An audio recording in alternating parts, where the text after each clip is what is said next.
कहानी के शुरुआत में हमें जिम के बारे में बताया जाता है, जो इंसानों पर बने एक म्यूजियम में रहता है और उसने आज तक कभी भी बाहर की दुनिया नहीं देखी। म्यूजियम को साइबोर्ग्स यानी कि रोबोट्स चलाते हैं ताकि वो देख सके कि इंसान पुराने जमाने में कैसे रहा करते थे।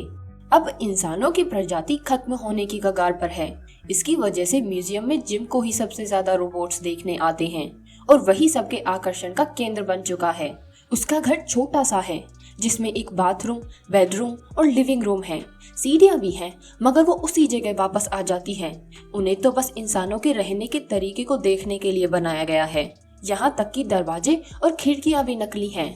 घर की ज्यादातर चीजें नकली ही हैं, सिवाय टीवी के, जिसे जिम रोज देखना पसंद करता है।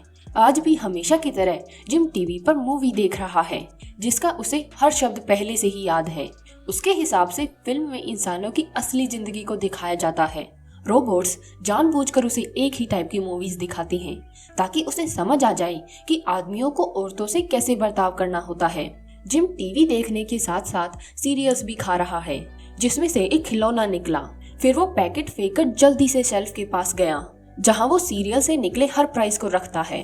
उसने अब की बार वाले खिलौने को सबसे ऊपर रखा क्योंकि ये सबसे अलग था और थोड़ी देर खुशी से उसे देखता रहा।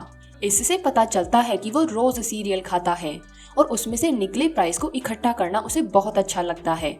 वो बस दो ही काम करना पसंद करता है, खिलौने इकट्ठे करना और टीवी देखना। रोज एक गाइड रोबोट अपने साथ कई अलग अलग रोबोट्स को म्यूजियम दिखाने लाती है। शुरू में उन्हें इंसानों के द्वारा इस्तेमाल किए जाने वाली रोज के सामान दिखाए जाते हैं, जैसे कि टोस्टर्स, ट्रैफिक कोन्स, ट्रेन और भी कई चीजें। मगर सबसे ज्यादा ध्यान खींचता है जिम। सभी उसे शीशे की दूसरी तरफ से देखते हैं। गाइड रोबोट ने बताया कि ये एक इकलौता इंसान है जिसे हमने कैद में पाला है। इसने बचपन से अब तक बाहर की दुनिया बिल्कुल नहीं देखी। रोबोट्स ने हिस्ट्री को पढ़कर जिम का घर पुराने तरीके से बनाने की कोशिश की है। जब टूरिस्ट जिम को देख रहे होते हैं तब वो उन्हें थम्स अप करता है। अनजान लोगों के ऐसे घूरने से उसे बिल्कुल भी अजीब या बुरा नहीं लगता, क्योंकि उसे पता ही नहीं कि वो कैद में है। जिम को हमेशा से यही लगता है कि जिंदगी ऐसी ही होती है। टूरिस्ट उसे देखकर उसके बर्ताव और आदतों को समझने की कोशिश करते हैं, जैसे कि वो उनके एक्सपेरिमेंट का कोई टेस्ट सब्जेक्ट हो। जब वो जा रहे होते हैं तो एक अनाउंसमेंट होती है कि आज से आप इस म्यूजियम में एक लड़की को भी देख पाएंगी। ये सुनकर जिम बहुत खुश हुआ, क्योंकि उसने आज तक इंसानी लड़की सिर्फ टीवी पर ही देखी थी। वो अपने सपनों की लड़की को देखने के लिए तैयार है, जैसा कि वो फिल्म देखकर हमेशा से सोचता था।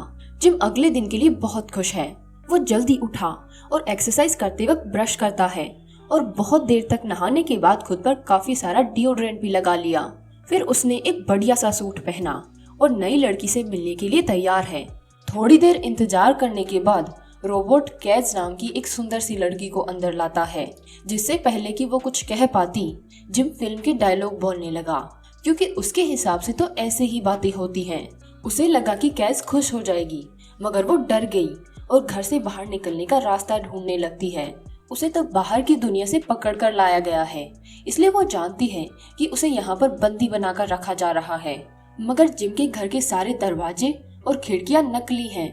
उन्हें तो बस असली घर की कॉपी करके बनाया गया है, यानी यहाँ से भागने का कोई रास्ता नहीं। बाहर निकलने का रास्ता ढूंढते हुए वो बेडरूम में पहुंची तो देखा कि जिम ने बेड को गुलाब के फूलों से सजा रखा है। जिम ने पहले से ही पूरी तैयारी कर रखी थी। उसे लोगों से बात करना नहीं आता, लेकिन मूवीज देखकर इन सब चीजों के बारे में वो जानता है। कैज ने देखा कि रोबोट्स शीशे के दूसरी तरफ से उन्हें देख रहे हैं, इसलिए वो जल्दी से दीवार के पीछे छुप जाती है। अब जिम ने पहली बार अपना नाम बताया और कैज से बात करने की कोशिश की। अब कैज को समझ आया कि जिम भी एक इंसान ही है। उसने घर से बाहर निकलने का रास्ता पूछा, लेकिन जिम समझ नहीं पाता कि वो बाहर क्यों जाना चाहती है। वो कहता है कि यहाँ दुनिया भर की हर ऐशो आराम की चीज है, जैसे कि लंबा होने वाला सोफा और टीवी जिस पर 5 से भी ज्यादा चैनल्स आते हैं। उसे हमेशा खाने के साथ साथ रोज एनर्जी ड्रिंक्स भी मिल जाती हैं। कैज जिम के ऐशो आराम की चीजों से खुश नहीं हुई। वो रोने लगी तो जिम गुलाब का फूल देकर उसे शांत करने की कोशिश करता है। रात को जिम और कैज खाने के लिए बैठे। जिम ने नकली खाने को ओवन में गर्म किया और फिर साथ बैठकर खाने लगा, लेकिन कैज को खाने से बदबू आ रही है। ऐसे खाने को वो खुशी से खा रहा है। ये देखकर कैज ने पूछा कि क्या तुम आज तक कभी भी घर से बाहर निकले हो? जिम ने कोई जवाब नहीं दिया। तो वो अपनी बात समझाने के लिए जिम से कहती है कि इस खाने को सूंघ कर देखो, लेकिन जिम को अभी भी कुछ समझ नहीं आता। अब कैज रोबोट्स को गाली देने लगी जो उन्हें हमेशा की तरह इस वक्त भी घूर रहे हैं। वो जिम को समझाने की कोशिश करती है, ये सब नकली हैं, खाने का भी वैसा स्वाद नहीं है जैसा होना चाहिए, सीढ़ियाँ कहीं नहीं जाती और मेन दरवाजा भी 4 इंच से ज्यादा नहीं खुलता। जिम कैज की सारी कंप्लेंट्स मुस्कुराता हुआ सुनता रहा और एक शब्द भी नहीं कहा। जब कैज ने पूछा कि तुम इस नकली घर से परेशान क्यों नहीं होते, तो जिम ने उबासी लेकर कहा कि मैं सोने जा रहा हूँ। उसने कैज से पूछा कि तुम भी मेरे साथ ही सोओ। कैज उससे दूर भाग गई और कहा कि मैं तुम्हारे साथ बेड पर क्यों जाऊंगी। तो जिम जवाब देता है, बच्चे पैदा करने के लिए। ये सुनकर कैज शौक से सुन्न हो जाती है। उसने कहा कि मैं ऐसा कभी नहीं करूंगी। इससे जिम बहुत गुस्सा हो गया और कमरे में जाकर सारे गुलाब के फूलों को फेंक देता है। फिर वो सोने चला गया। रोबोट्स ये सब कुछ भी देख रहे हैं। कैज बाहर सोफे पर ही सो जाती है। आधी रात में जिम बाहर आया और कैज को कंबल उड़ा देता है और अपना सबसे बढ़िया खिलौना लाकर उसके पास रख दिया ताकि वो अकेली महसूस ना करे। थोड़ी देर बाद कैज उठी तो उसने अपने पास रखे खिलौने को देखा। उसे एक आइडिया आया। वो सभी खिलौनों को शीशे पर चिपकाकर एक सीनरी बनाती है। जिम उठा तो अपनी शेल्फ को खाली पाकर दुखी हो जाता है, मगर उसी वक्त उसका सारा दुख खत्म हो गया जब उसने कैज की बनाई सीनरी देखी। वो कहती है कि शीशे पर जो तस्वीर है यही मेरा घर है, लेकिन जिम ने कहा कि नहीं, अब से यही तुम्हारा घर है। वो शांति से उसे समझाने की कोशिश करती है कि इंसान रोबोट्स के साथ नहीं रहते, उनके घर तो बाहर की दुनिया में है।